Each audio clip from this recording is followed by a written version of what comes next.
algo llamado Biblia, ¿no? Pero la Biblia, para que llegue a nosotros, ha sufrido un montón de cambios. Dios no vino del cielo y extendió la mano y nos entregó un libro. Eso no ocurrió.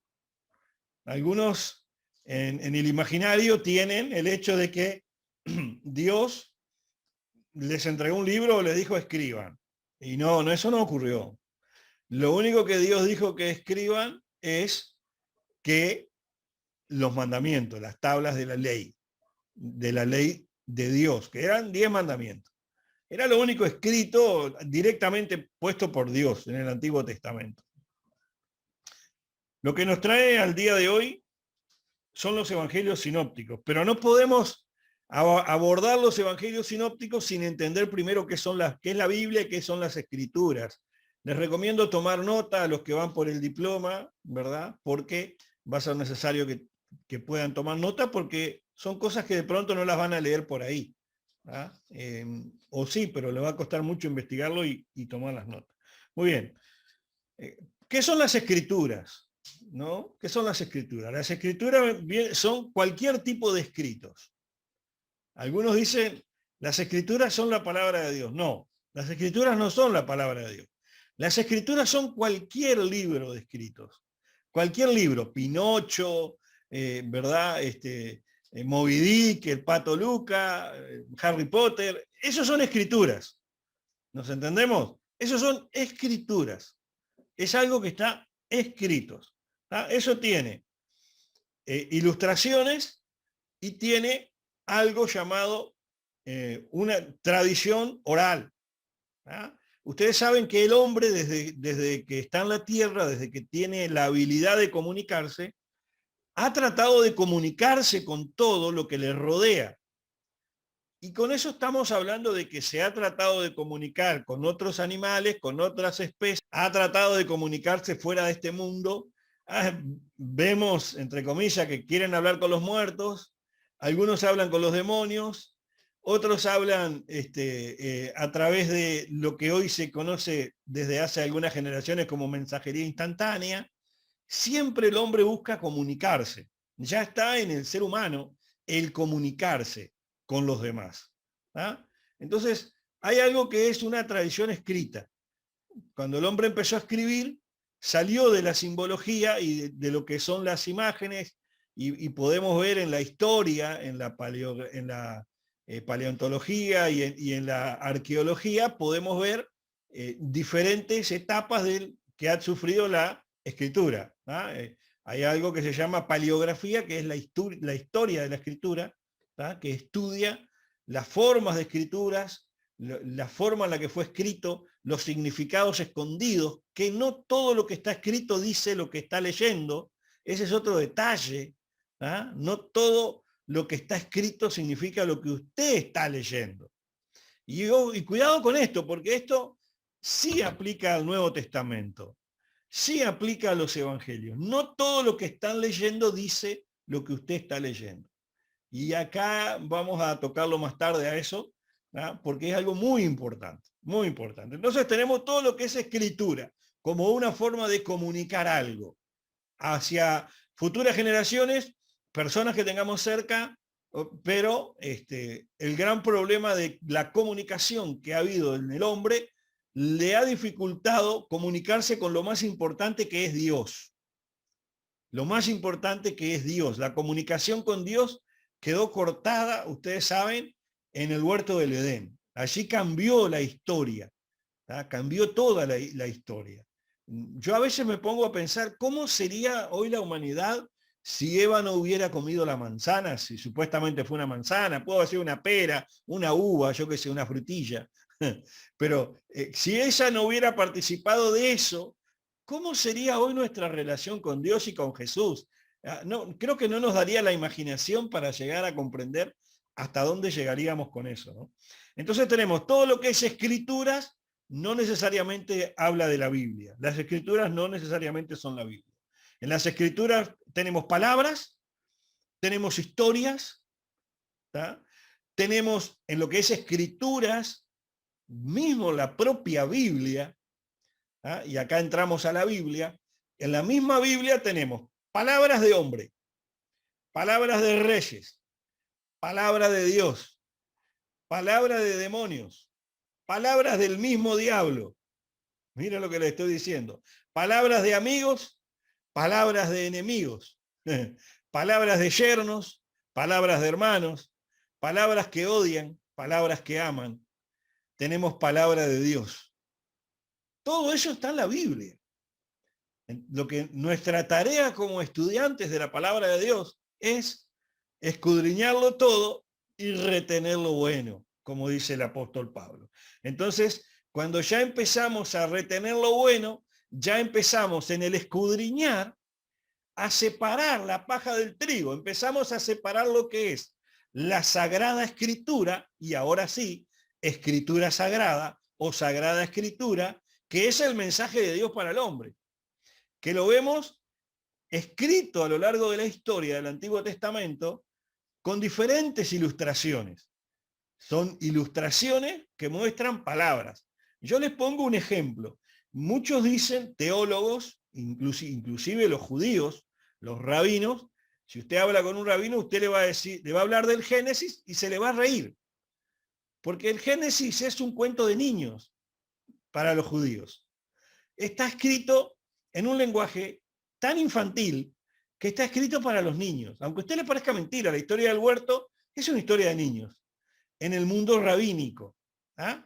Ahora, también algunos teólogos van al libro de Job y encuentran un problema.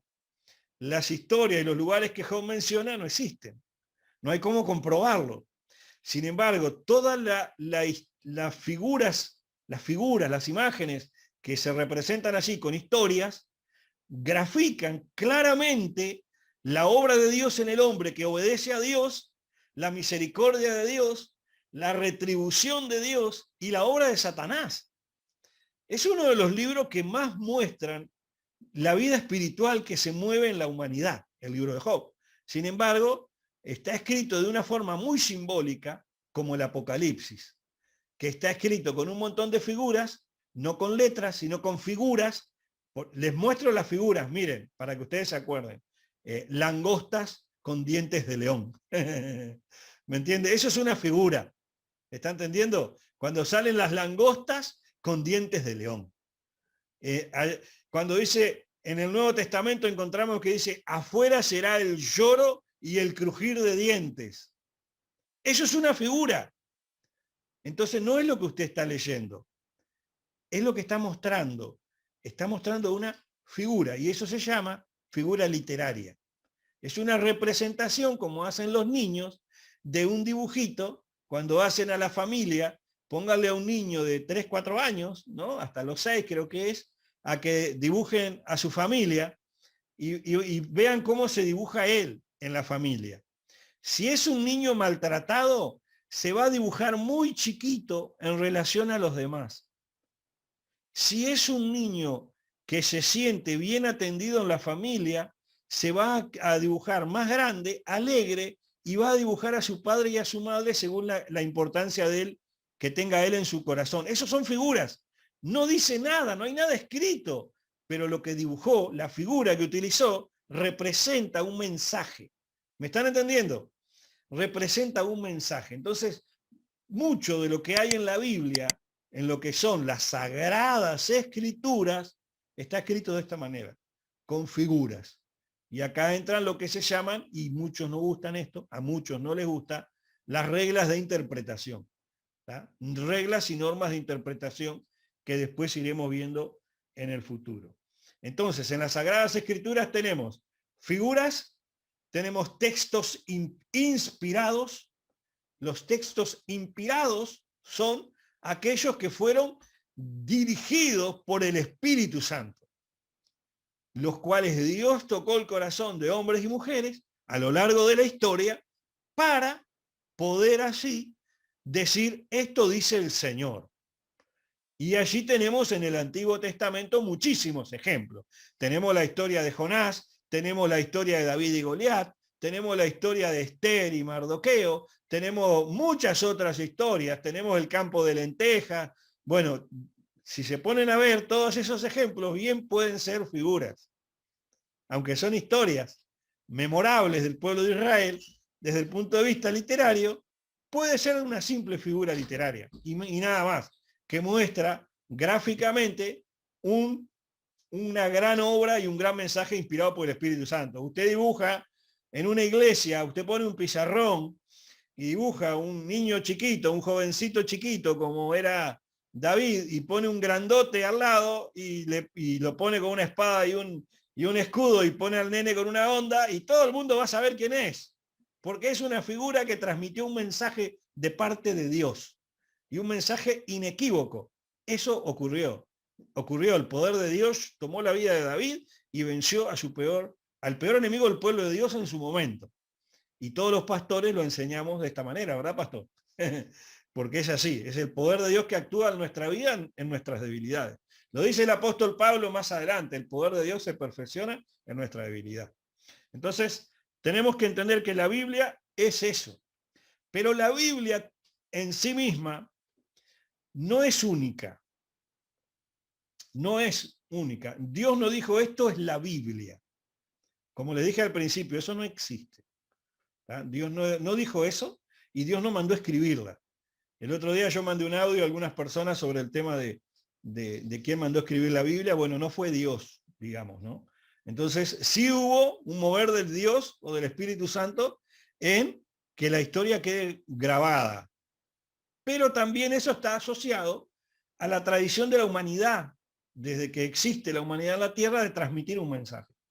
O sea que ya está implícito en el ser humano esa característica. Hay dos características que están en todos los seres humanos. Número uno, la migración. La mayoría de los seres humanos somos migrantes. Hemos viajado, nos hemos movido, no hemos permanecido en un lugar mucho tiempo. Y tenemos añoranza de lugares que queremos ir. El espíritu de migración está en nosotros. Y ya lo tenemos en la Biblia, lo tenemos en el Génesis. Ya viene de generación en generación y el ADN nuestro se fue grabando a lo largo de la historia. Esa es otra parte de la historia que un día hablaremos. Entonces, la Biblia, en ese transcurso de tiempo, y en ese transcurso de vivencias y de situaciones con Dios, se fue escribiendo. Se fue escribiendo. Entonces, ahí aparece el término biblos, y lo pueden escribir con dos B largas, B larga, la B grande. Biblos significa libros o colección de libros. Entonces, ¿qué es la Biblia? Es una colección de escritos o una colección de libros. Eso es a lo que llamamos Biblia. Una colección de escritos y una colección de libros. Muy bien. Entonces, podemos decir, después de haber mencionado lo que mencionamos, ¿que la Biblia es la palabra de Dios? No, no podemos decir que sí. Entendemos y razonamos que en la Biblia encontramos la palabra de Dios y el mensaje de Dios a todos los hombres. Y el plan de salvación de Dios hacia la humanidad. Sí, inequívocamente, allí está la palabra de Dios. Pero, por ser un libro, una colección de libros, no, y al no haber sido mandado por Dios que se escriba, no es palabra de Dios. La religión a lo largo del tiempo ha impuesto al hombre, ha impuesto al hombre que es la palabra de Dios, pero en realidad no lo es. Allí está la palabra de Dios. Indudablemente, allí Dios habla a nuestra vida. Dios le habla a usted y Dios me habla a mí. Eso es indudable. No hay lugar a dudas en cuanto a eso. Dios nos habla. Dios nos habla de manera inconfundible en la Biblia. Bien, ahora, teniendo en cuenta lo que acabamos de hablar, nos vamos a centrar, esto fue a modo introductivo para que usted entienda lo que es el todo de la Biblia, muy básicamente porque este no es un curso de teología bíblica, ese es otro curso, teología del Antiguo Testamento y del Nuevo Testamento, son dos teologías distintas. Allí tenemos toda la historia de Dios en el Antiguo Testamento y toda la historia de Dios en el Nuevo Testamento. Esos son teologías. Eso es ver a Dios en el Antiguo Testamento, es teología del Antiguo Testamento. Ver a Dios en el Nuevo Testamento es ver a Dios, es teología del Nuevo Testamento. ¿Ah? Hay dos teologías. Muy bien, Nuevo Testamento. ¿Cuál es el gran quiebre del Nuevo Testamento?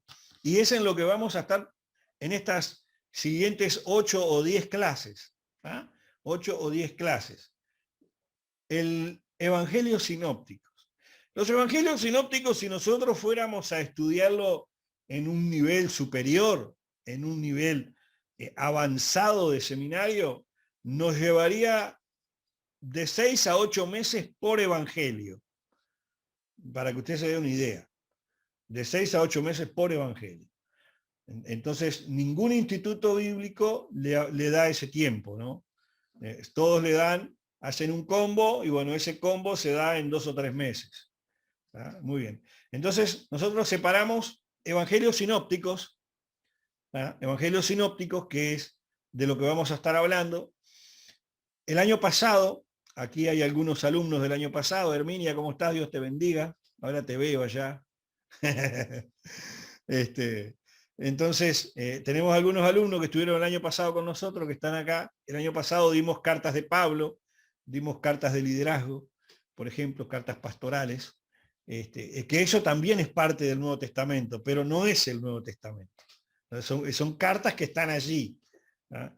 Entonces, uno de los grandes conflictos que tenemos nosotros con los evangelios es que no hay un simple evangelio. Usted tiene en la Biblia, que en su casa puede tener, en alguna de las versiones que pueda manejar usted, usted tiene 4 evangelios, ¿verdad? Mateo, Marco, Lucas y Juan. Pero sabemos que no todas las Biblias son iguales. Hay otras Biblias con otros agregados, ¿verdad? Que usan otras doctrinas, que no es el tema de doctrina lo que vamos a tocar. Nosotros vamos a tocar netamente el texto bíblico. No vamos a tocar temas doctrinales. No es el tema. ¿Ok? Muy bien. Entonces, nosotros tenemos, y ustedes van a ver ahora en la pantalla, porque yo les voy a mostrar una pantalla. Ustedes van a estar viendo una pantalla en este momento. Esa pantalla, a ver si ya la están viendo. Me imagino que sí, que la están viendo. ¿Me hacen así si la ven a la pantalla? Bien, muy bien. En la pantalla ustedes ven los evangelios que anuncian al Mesías esperado. ¿Ok?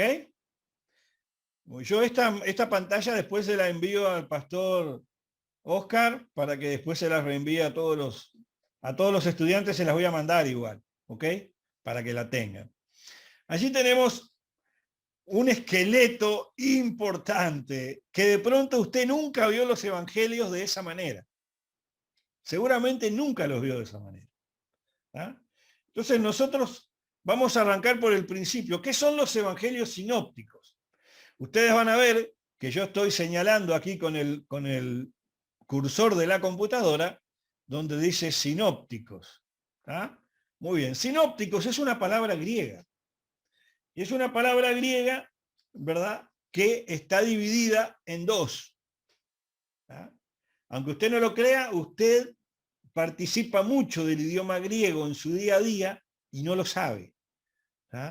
Cuando usted va a hablar del tema del corazón, usted está hablando en griego, porque corazón es la palabra cardia. Cuando habla de cardiovascular, está hablando cardia, que es corazón, y es una palabra griega. Y es una palabra griega, y así otras palabras. En este caso, sinópticos se divide en dos palabras. Sinópticos se divide en dos, sin y ópticos. La palabra sin en griego significa juntos. Significa juntos. Y la palabra ópticos significa ver. Cuando juntamos las dos palabras, formamos una imagen o una figura que significa ver juntos. Entonces, ¿qué es lo que vemos juntos nosotros en Mateo, Marcos y Lucas? Es la vida de Jesús. Eso es lo que muestran o lo que ven los evangelios sinópticos, a diferencia, van a ver acá en la pantalla, en otro color marroncito, aquí a la derecha, que dice San Juan. San Juan no es un evangelio sinóptico. San Juan, ¿se acuerdan que hablamos de teología hace unos minutos?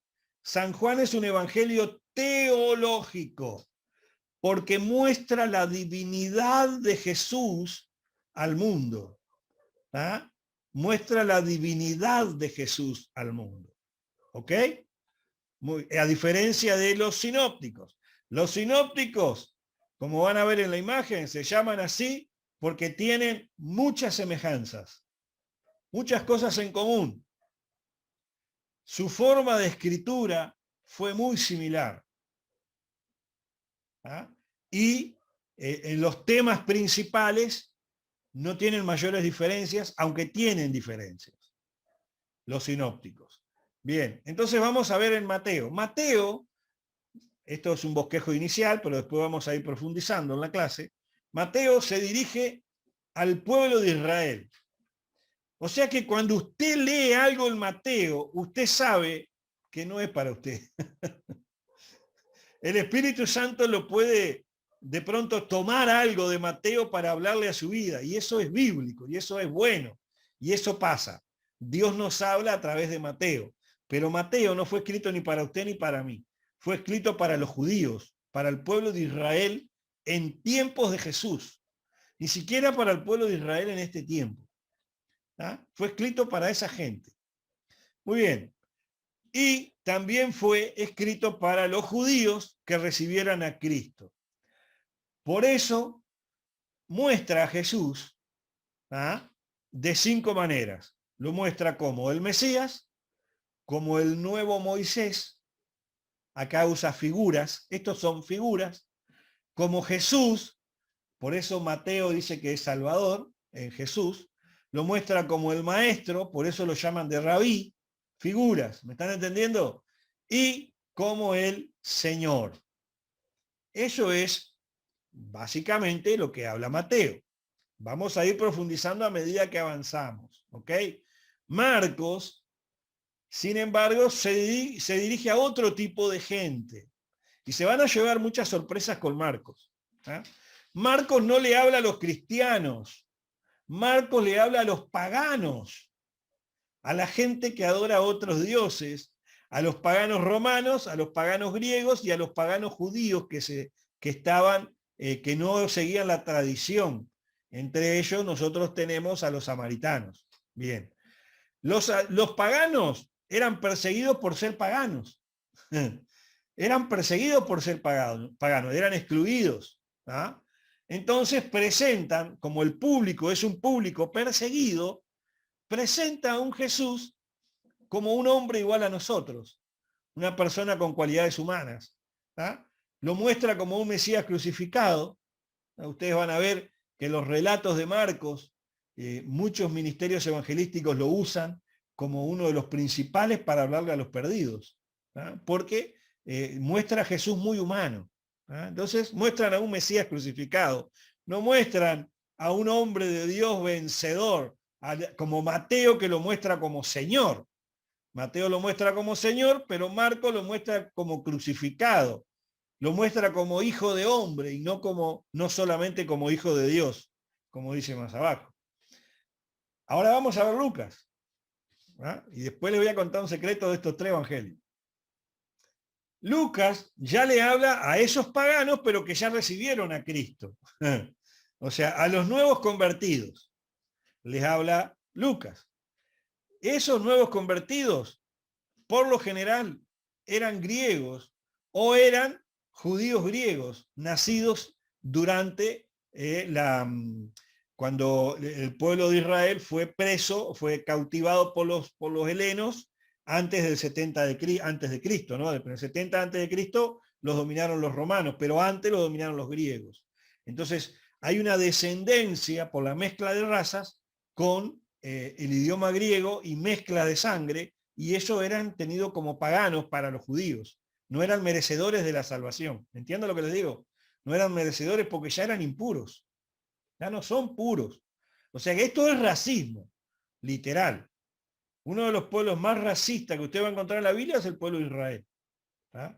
Por eso algunos incluso dicen que Dios es racista, porque Dios seleccionó a Israel por sobre todas las demás tribus y mandó matar a todos los demás. Cuidado. Eso está escrito en el Antiguo Testamento. Un día cuando estemos tocando teología del Antiguo Testamento, lo vamos a tratar. Por eso mismo Lucas presenta a Jesús también de 5 maneras. Una de ellas es como el Señor, como el Salvador, como el Mesías Rey, como el Hijo de Dios, como amigo y como compañero. Lo que vio Mateo lo juntó con lo que vio Marcos y lo juntó con lo que vio Lucas. Y eso, como hablamos al principio, se fue transmitiendo por algo que se llama la tradición oral. Y la tradición oral se compone de los dichos de Jesús y de las cosas que hizo Jesús. Entonces, en el Nuevo Testamento, al igual que en el Antiguo, tenemos algo llamado tradición oral.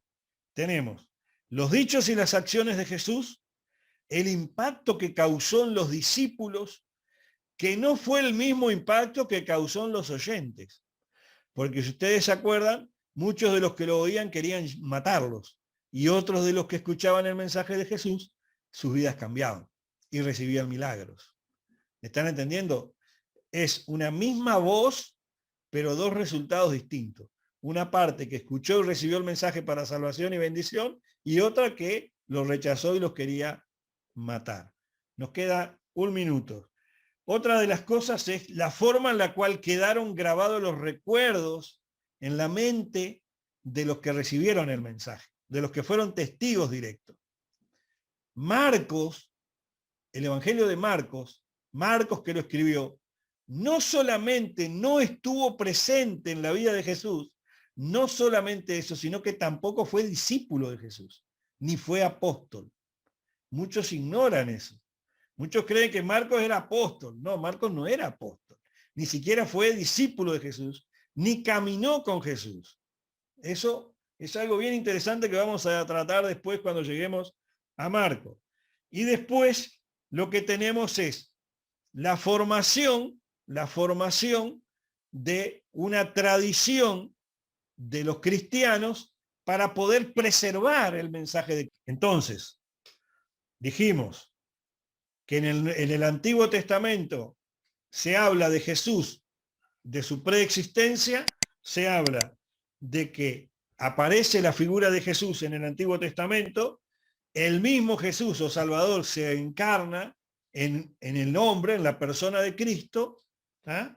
Y el Evangelio también nos habla de su vida siendo Dios, una vida exaltada, un hombre con poderes y habilidades únicas que asombraban a todos en su momento. En su momento dice la Biblia que todos se maravillaban de lo que Jesús hacía. Van a encontrar esa frase muy común en los evangelios. Les voy a dejar una tarea para la próxima clase. Para la próxima clase, el próximo martes. ¿Ah? Recién hablamos de Mateo 1:1 que muestra a Jesús como rey, porque hay una prefiguración, muestra en el Antiguo Testamento. Mateo habla de que Jesús se muestra en el Antiguo Testamento como de la casa de David y de la casa de Abraham. En Abraham tiene un pacto eterno. ¿Ah? En ti serán benditas todas las naciones de la tierra, todas las generaciones, en el pacto de Abraham. Y en el pacto de David viene, de ti me saldrá un rey, de ti saldrá el rey, de ti saldrá el Salvador. Y eso caía en Jesucristo. Muy bien, ese es el ejemplo que encontramos en Mateo 1:1. Ahora, la tarea es la siguiente. ¿Ah? Que ustedes vean en Marcos, donde muestra a Jesús como siervo a los romanos. En Marcos, donde muestra a Jesús como siervo a los romanos. ¿Se acuerdan que Marcos es un evangelio mostrado a los paganos? Muestra a Cristo a los paganos. Los romanos son paganos, no son merecedores de la salvación para el judaísmo. ¿Ah? Pero Marcos presenta a Jesús como una salvación a los romanos. Pero en este caso también lo muestra como siervo. ¿Dónde en Marcos muestra a Jesús como siervo? Leer Marcos son 15, 20 minutos. Son pocos capítulos, son 16 capítulos. ¿Ah? Ahora, en Lucas en Lucas, que ya llevará unos 25 minutos, media hora leerlo, ¿ah? Lo muestra como hijo de Dios a los griegos. Lo muestra como hijo de Dios a los griegos. Dense una leída en algunos capítulos de Lucas y encuentren un ejemplo donde muestra a Jesús como hijo de hombre a los griegos. En Juan, y acá hacemos una excepción de pasar al libro de Juan, ¿ah? Y esto va a ser, esta es la más fácil de todas. Donde ustedes se encuentran en Juan, que es un verbo encarnado. O sea que es la palabra de Dios, o la voz de Dios hecho carne, ¿no? La exaltación. Por eso es diferente Juan. Lo muestra a Jesús de otra manera.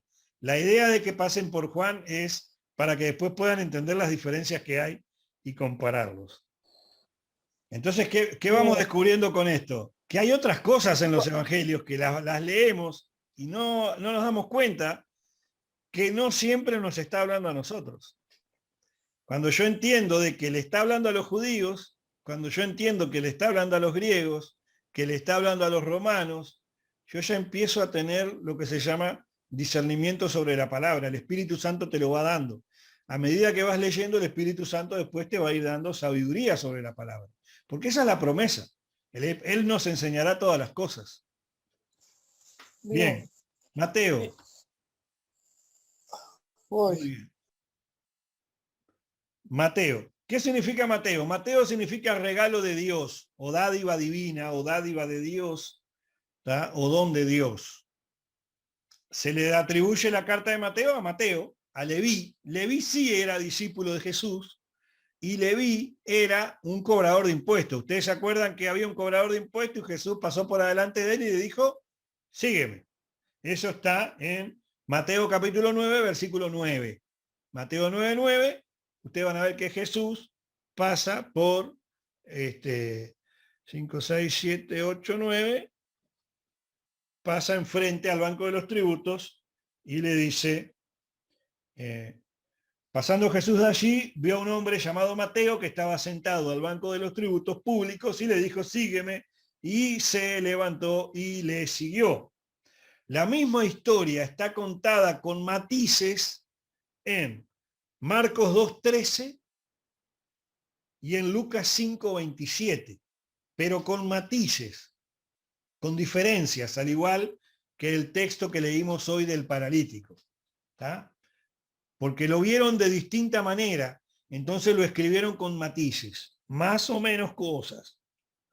¿Se entendió eso? Según la tradición, el ministerio de Mateo se movió básicamente en la tierra de Palestina. Los versículos más importantes del libro de Mateo, ¿cuáles son? Bueno, yo les voy a dar algunos. ¿Ah? Uno es Mateo 1.1, que muestra a Jesús como el rey, ¿verdad? Como el rey al pueblo de Israel. El otro es Mateo 7.7 al 12. Y el capítulo 28, versículo 20.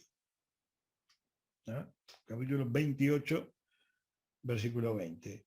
El 7.7 dice, pedid y se os dará, buscad y hallaréis, llamad y se os abrirá. El 28, versículo 20, si alguien lo tiene, dice, enseñándoles que guarden todas las cosas que os he mandado, y aquí yo estoy con vosotros todos los días hasta el fin del mundo. Si nosotros tomáramos esos pocos versículos, ya tendríamos la palabra de Dios en Mateo. Dejaríamos todo lo demás que son historias, pero esos versículos son los que le habla Jesús a todos. A todos. A toda la humanidad le dice que Él es el Rey. A toda la humanidad les da el sermón del monte. Y a toda la humanidad les dice que estará con nosotros hasta el fin.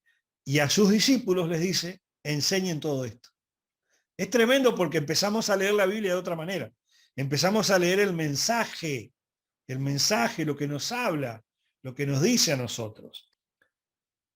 Profecías cumplidas en el Evangelio de Mateo hay varias profecías cumplidas, y Mateo las puso, esas profecías, porque tenía que demostrarle a los judíos que Jesús era el Mesías. ¿Ah? Entonces, cuando usted tiene que hablar con un judío, usted tiene en Mateo los textos que hablan, que es profecías en el Antiguo Testamento, que demuestran que ese Jesús es el Mesías, el que ellos están esperando. Entonces tenemos el nacimiento virginal, que encontramos en el 1.23, ¿ah? Es una profecía cumplida. ¿Ah? Es una profecía cumplida.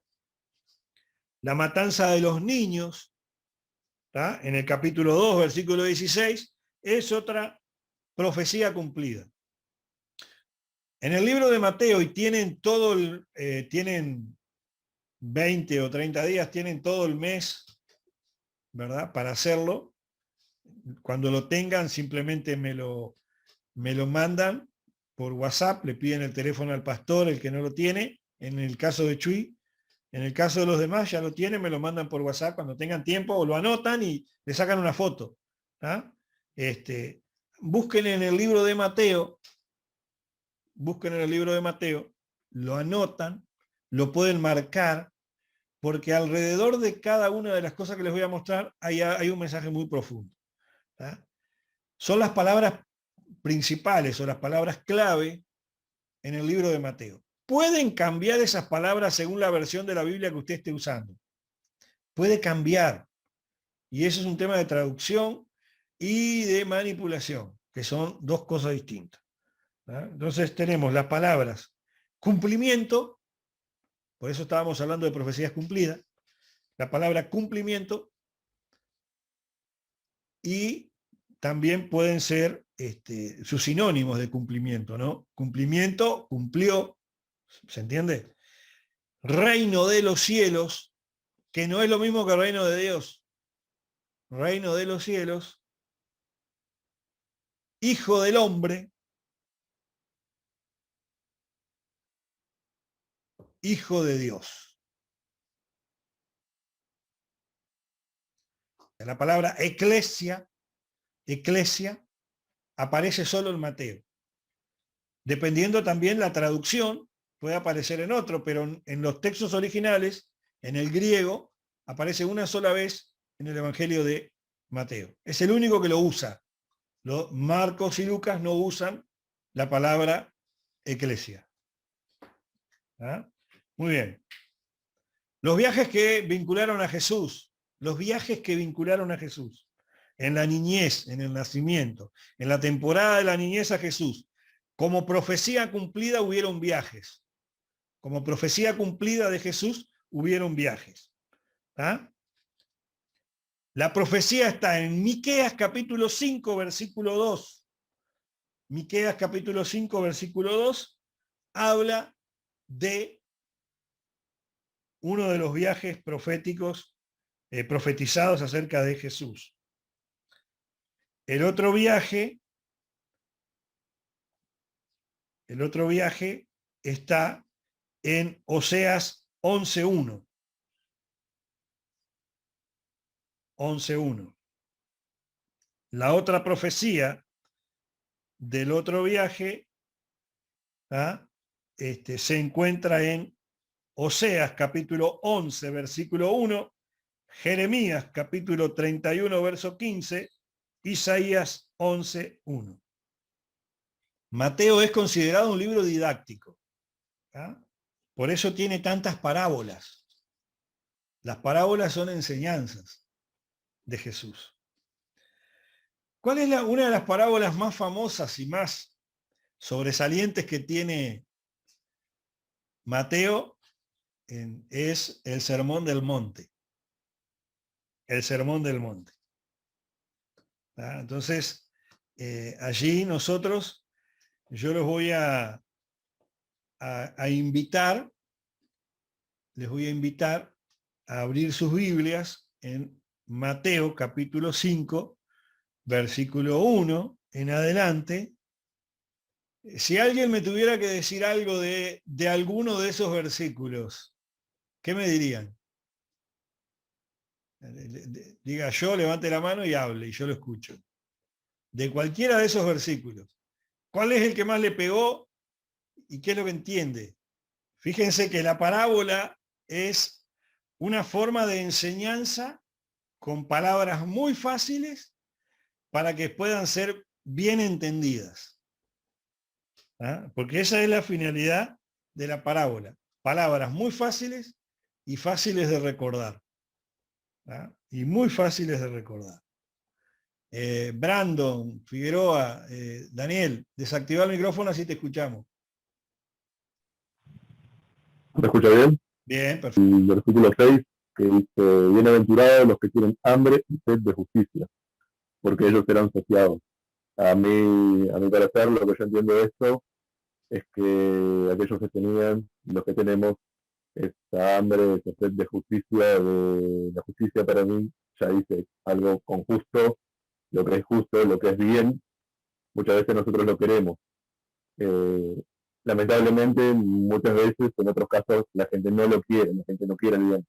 Pero lo que sí queremos, esa justicia, lo justo, lo bueno, seremos asociados, tanto en aquel entonces como en este entonces. Yo entiendo como que los que queremos justicia, la justicia de Dios, no habla solamente de leyes, sino de lo justo en general, del bien, de los bienaventurados, de los que favorecen y son favorecidos a través de, en mi entender, sería eso. Bien. Ahora vamos a hacer de cuenta, y esto es lo bueno de hacerlo interactivo, ¿ah? Estamos en el monte, en la montaña, en el cerrito, en el repechito. Y yo estoy parado en el monte y les estoy hablando de la justicia. Y ustedes son judíos, porque Mateo le habla a los judíos. Y los judíos saben que no hay justo, no hay ni uno. Entonces, ¿cómo podemos hacer justicia?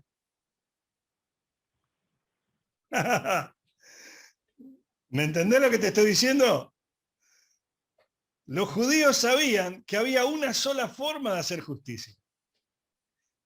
Había una sola forma. La ley judía tiene un plan de justicia infalible, ¿no? El que a hierro mata, a hierro, eso es Bueno, justicia. Eso es justicia para los judíos. Si vos tenés una deuda y no la podés pagar, dentro de 7 años tu deuda es perdonada. Y cada determinados años tus deudas son perdonadas. Eso es justicia. O sea, el concepto de justicia para tu mente del siglo XXI, uruguaya, no es el mismo concepto de justicia para el judío del siglo I después de Cristo. ¿Me estaba entendiendo? Entonces ahí nosotros tenemos que ver, por eso les decía, por eso es la idea de que tomemos un versículo y digamos qué nos llama de ahí. Porque una cosa es lo que vos analizás hoy, pero ¿qué era en ese momento? Porque Mateo le escribió a ese público, no te escribió ni a vos ni a mí. Era un sermón en vivo y en directo. Jesús le estaba hablando a un público que tenía delante. En ese momento, ¿qué significaría la justicia para ellos? ¿Qué era lo justo? Acuérdense que a Salomón le trajeron 2 mujeres peleándose por un bebé. ¿Y qué era lo justo? Dárselo a la madre. Y bueno, eso era lo justo. Una reclamaba la justicia. Sin embargo, la justicia para la verdadera madre no fue que le den al hijo, sino que lo dejaran vivo. Mirá qué interesante, ¿no? Lo que era justo para la madre de ese niño no era que se lo dieran, sino que no lo mataran. El concepto de justicia es bien interesante porque cada concepto se tiene que ajustar a nuestra época. En esa época era eso, pero hoy, ¿qué es la justicia? Porque esa es la óptica en la cual Mateo se lo transmite a los judíos, con una cabeza de judío, no con una cabeza de romano, o de griego, o de uruguayo, o de brasilero, o del chuí. Bien, a ver ahora. ¿Ahí me escucha? Perfecto, sin acople. En el versículo 5, donde dice, bienaventurados son los mansos, porque ellos recibirán la tierra por heredad. Yo pienso que este es más difícil porque en el mundo en el que vivimos es difícil uno ser manso y uno de repente pasar por alto muchas cosas, ya sean cuando nos persiguen, o nos apedrean, o nos juzgan con las palabras, donde vemos que de repente lo que nosotros creemos y lo que nosotros seguimos muchas veces es difamado por el mundo y por las personas. Entonces yo pienso que este versículo así en especial es como que el más difícil, ¿no? Y también lo pienso para aquella época porque a Jesús los mismos fariseos, los que conocían toda la palabra de Dios, lo juzgaban y lo criticaban y Jesús siempre se mantuvo calmo, manso en espíritu, siempre les hablaba con la palabra, nunca, nunca llegó a responderle, vamos a decir, con las barbaridades que ellos les decían a él, vamos a decir así. ¿Estás Eso segura? yo pienso, ¿eh? ¿Estás segura? Así como ellos les hablaban, no creo. Siempre manso, pero diciéndoles la verdad. No porque seas manso te vas a dejar de hablar lo que es verdadero y lo que es falso. Manso sí, pero menso no. Sí, Bien, muy bien. Pero, ¿sabés que Jesús tenía una boquita bastante complicada, no? sí. Porque Jesús le decía, generación de víboras, ¿hasta cuándo los voy a aguantar? ¿Quieren irse ustedes también? Váyanse. El lenguaje exclusivo de Jesús, excluyente de Jesús, era bastante importante. Jesús les decía a la gente hipócrita, sepulcros blanqueados, generación de serpientes. Decirle serpiente o víbora a un judío era el insulto más grave que vos le podías decir a un judío, porque los judíos tienen muy claro que la descendencia de la maldición está en la serpiente, y por eso las serpientes en Génesis está maldita. O sea, generación de malditos, les estaba diciendo. Interesante cuando empezamos a ver las frases, las palabras, los significados de acuerdo a lo que se va hablando, ¿no? Muy bueno el aporte de... Sí, Camila. O sea que hasta en cierta parte uno podría, digamos así, hablar como Jesús hablaba. Uno tiene que hablar como tiene que hablar. Pero sea Ah, bueno. siempre vuestra respuesta sazonada con sal para dar gracia a los oyentes.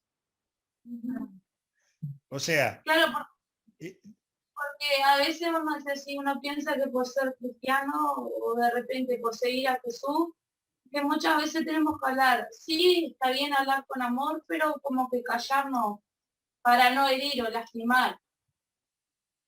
claro. Pero sin embargo Jesús respondió a los fariseos ahí, por lo que estás diciendo, lo cortó, vamos a decir así. Hay veces que hay que callar por amor y hay veces que hay que hablar duro por amor. Y es el mismo amor. ¿Ah? Porque un no en el momento correcto es amor. Y un sí puede ser una manifestación de odio. Yo tengo el versículo 3, dice, bienaventurados los pobres en espíritu, porque de ellos es el reino de los cielos. Bien, muy bueno. Bienaventurados.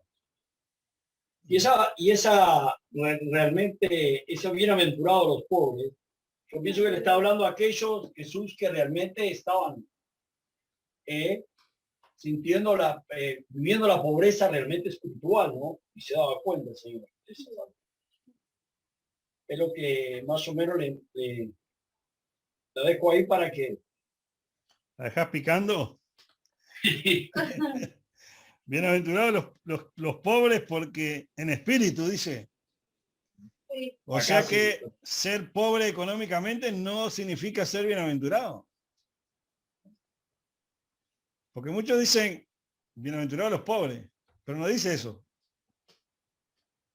Bienaventurados los pobres en espíritu. Y ahora, ¿qué son los pobres en espíritu? A ver, ¿quién se puede dar una idea de qué es ser pobre en el espíritu? Hasta la respuesta. Hugo contestó. Tienen vergüenza de participar. Ay, qué tarjeta roja. De roja Derecha de directa. Nacional deben ser. Será verdad. Pueden ser los que son pobres moralmente. Digamos con lo que creen, con lo que hacen. Que esto está bien o esto está mal. Bien, así que para vos pueden ser esos, los pobres moralmente. Pobre Es de sinónimo de espíritu, que te falta algo. sí. Pobre de espíritu los que no tienen a Dios. Cuidado. Claro, pero Pero ¿por qué puede ser Como bienaventurado pobre- alguien que no tenga a Dios? No tiene lógica. ¿Cómo? ¿Cómo? Si son bienaventurados los que no tienen a Dios, no tiene sentido. Tienen Los más pobres suerte de los que no espíritu. tienen a Dios. Sí. Ah, entonces, ¿de qué están hablando? bienaventurados los pobres en espíritu. Son los pobres. ¿Quiénes son los pobres en espíritu? Dicen los que no conocen a Jesús. Entonces los que conocen a Jesús no son bienaventurados. No, después con la pelota picando. No es culpa del pastor. Son los que aún conociendo a Cristo, No, aún no conociendo a Cristo. aún conociendo. Bienaventurado ya. Ay, ay, ay. Está complicando. Ya. Es interesante, ¿no? Tú le Ven dices, como un versículo, una palabra que puede estar bien o mal traducida, a vos ya te cambia toda la visión de lo que venís leyendo, porque vos venís leyendo bienaventurado, ¿verdad? Los pobres de espíritu, bienaventurados los que lloran, bienaventurados los que tienen hambre, bienaventurados los misericordiosos, bienaventurados los pacificadores, bienaventurados los de limpio corazón, porque ahora vamos a leerlo de otra manera. Fíjense, léanlo conmigo de esta forma. Versículo 3, bienaventurados los pobres de espíritu. Versículo número 4, bienaventurados los que lloran. 5, bienaventurados los mansos. 6, bienaventurados los que tienen hambre. 7, bienaventurados los misericordiosos. 8, bienaventurados los de limpio corazón. 9, bienaventurados los pacificadores. 10, bienaventurados los que padecen. 11, bienaventurados cuando por mi causa vituperen y persigan. Gracias. ¿Ven cómo ya no es lo mismo leerlo así? Entonces yo ahora, cuando lo leo de esta manera, yo estoy leyendo todos los que son bienaventurados. Porque era la gente que había en ese momento, era el público.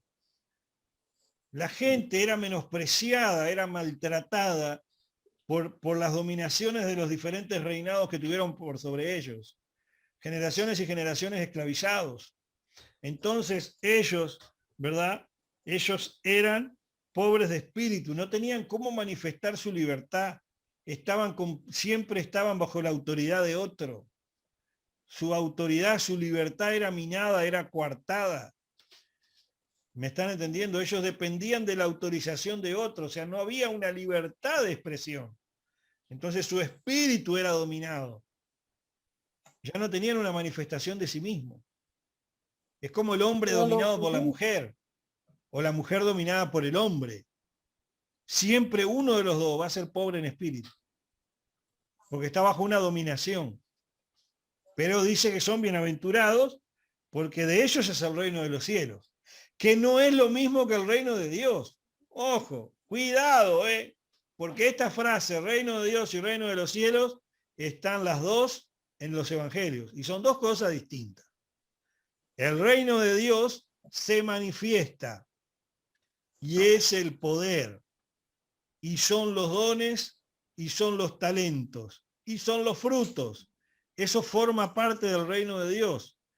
Pero también el reino de Dios en los evangelios son el mundo espiritual de maldad, las manifestaciones demoníacas, la manifestación y la sanidad de las enfermedades aparecen como manifestaciones del reino de Dios, en palabras de Jesús.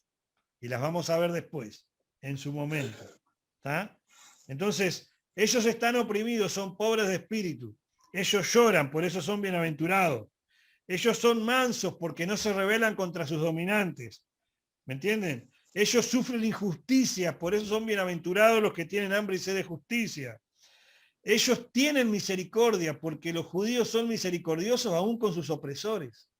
Ustedes lo van a ver en la historia. Van a ver que los judíos se mantuvieron de limpio corazón a pesar de ser dominados. Eran subyugados, pero ellos mantenían un corazón limpio. Y ellos eran perseguidos por tener esas actitudes. Entonces yo ahora estoy entendiendo el mensaje de Jesús desde el punto de vista que Mateo quiere que yo lo entienda, un judío dominado. Si yo traslado al judío dominado al siglo XXI y voy a tener un uruguayo o un del país que sea, dominado por el mundo, dominado por las pasiones, dominado por los gobiernos, dominado por ideologías políticas, dominado por ideologías religiosas, dominado por iglesias, dominado por ministros. Hay ministros que son dominantes, que no le dan libertad a la gente para que crezca, para que estudie, para que enseñe, para que sea un ministro.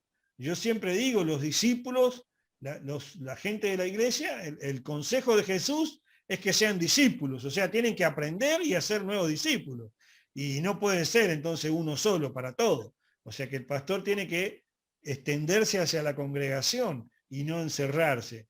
Cada iglesia tiene su manera y su forma, pero yo aplaudo cuando los pastores dan libertad a los alumnos, a los miembros de iglesia, a los obreros, para que crezcan en el conocimiento de Dios y de la palabra, porque eso hace que la bienaventuranza se empiece a manifestar. Se empieza a manifestar la bienaventuranza. Y somos bienaventurados. Claro que somos bienaventurados, porque ahora sí se aplica cuando habla a nosotros, a la iglesia, al versículo 11, que no se los di en la lista. En la lista no les di el versículo 11.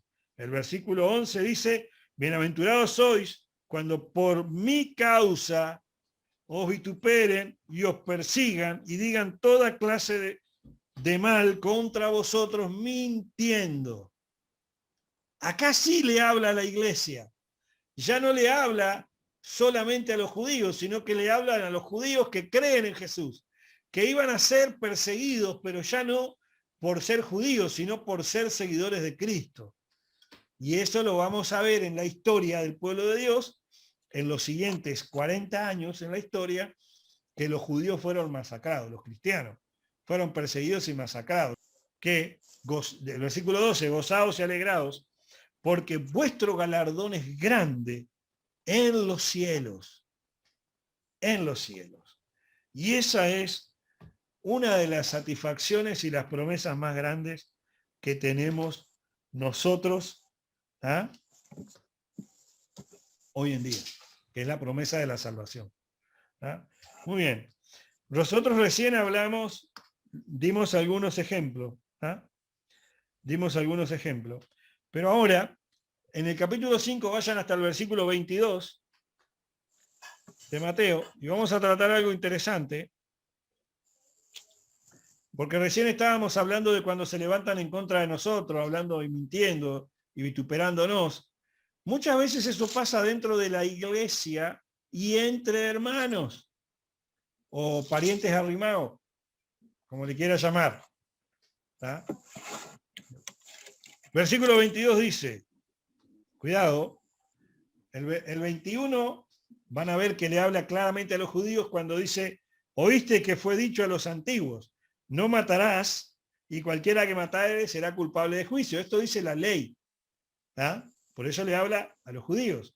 El 22, pero yo les digo que cualquiera que se enoje contra su hermano será culpable de juicio, y cualquiera que le diga necio a su hermano será culpable ante el concilio, y cualquiera que le diga fatuo o loco quedará expuesto ¿a qué? Al infierno de fuego. O sea, fíjense que Jesús usa unas palabras muy fuertes acá. Recién cuando hablabas de cómo hablaba Jesús. Bueno, así hablaba Jesús. Les daba con un caño Jesús no les maquillaba el mensaje para que el hermano no se ofenda y se enoje y se vaya llorando a otra iglesia donde le palmeen la espalda. Jesús le cantaba las 40, no se las mandaba a decir. Jesús le decía, esto es así, si no les gusta, se van al infierno y punto. El error, y acá hablo como pastor, ¿no? Que lo ha visto en muchos lugares, el error es maquillar el mensaje, es maquillar lo que dice la Biblia. Por eso es bueno que aprendan lo que dice. Vimos recién todo lo bienaventurado, pero ahora vimos el mismo Jesús que está diciendo, bueno, miren, esto les va a ir todo bien, pero acá, donde ustedes se metan entre ustedes a discutir, a pelear y a hablar mal unos de otros, se enfrentan a esto ustedes. La palabra que utiliza, quedará expuesto al infierno de fuego, la palabra infierno de fuego en realidad no habla del infierno donde va a ir el diablo y donde se dice que va el diablo o está el diablo no está en el infierno, no se crean, eso es mentira. Eso es mitología griega, es fantasía. El diablo no está en el infierno, eso es una fantasía, tampoco es del infierno, esa es otra fantasía, y tampoco va a ir al infierno, esa es otra fantasía. Eso es una tradición que pusieron los católicos, no existe, eso es otra historia. La palabra gena, la palabra gena o egena, es la palabra utilizada griega en ese texto, en ese versículo puntual, y es un lugar donde se quemaba la basura, afuera del campamento. O sea que, ¿qué les está diciendo Jesús? Que si ustedes tienen problemas entre ustedes y se maltratan entre ustedes, pueden ser condenados a ser echados afuera de la congregación, lejos del grupo, afuera donde está la basura. Porque la ley decía que la basura tenía que ser sacada del campamento y quemarse. La palabra gena después se cambió en la traducción por la palabra Hades, que es otra palabra griega que también representa al valle de Hinón. Cuando aparece la palabra Hades, y la van a ver muchas veces en el Nuevo Testamento, habla del mismo lugar, una canaleta, una zanja afuera de la ciudad, donde se quema la basura. No es el infierno, ni es el lugar de condenación, ni es nada de eso. Entonces ven que es muy importante estudiar lo que dice y no lo que nos parece que dice. ¿Cuántos de ustedes sabían que cuando dice el versículo, para que se me prenda la pantalla, se me apagó la pantalla? La tecnología, esto es televisión, ¿verdad, señoras y señores? Cuando dice que es echado afuera en el infierno, está hablando de, al final del versículo, quedará expuesto al infierno de fuego. El infierno de fuego, ustedes lo asocian automáticamente, porque así se nos enseñó que es el lugar donde tormento, donde van los pecadores, ¿o no es verdad? ¿No nos enseñaron eso? No, pero no, en este versículo no habla de eso. En este versículo habla de un lugar donde había mucho fuego, sí, pero se quema la basura. Es una figura de lenguaje, como les hablé hoy al principio de la clase, es una figura, es una ilustración de algo que sea fácil de entender por la gente.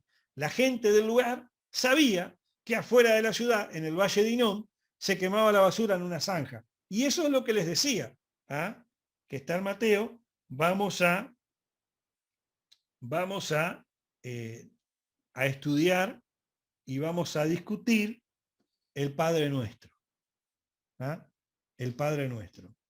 Ustedes saben que hay libros que se han escrito solamente del Padre Nuestro.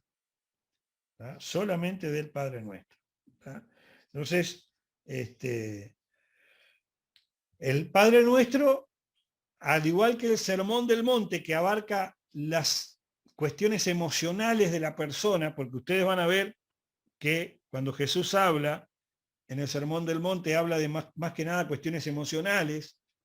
El Padre Nuestro habla de problemas prácticos de la vida. Y cada parte del Padre Nuestro afecta una parte de la vida natural de cada uno de nosotros. Y Jesús lo tuvo en cuenta y lo dejó en la oración del Padre Nuestro. El Padre Nuestro es una enseñanza que si nosotros la aprendemos, vamos a vivir de victoria en victoria. Porque Jesús no daba puntadas sin hilo. Jesús no hacía nada que no fuera de beneficio para el destinatario. O sea que cuando Mateo registró esa enseñanza, sabía que iba a ser de bendición para el pueblo y para los que veníamos después. O sea, para usted y para mí. ¿Ok? En esto termina la clase.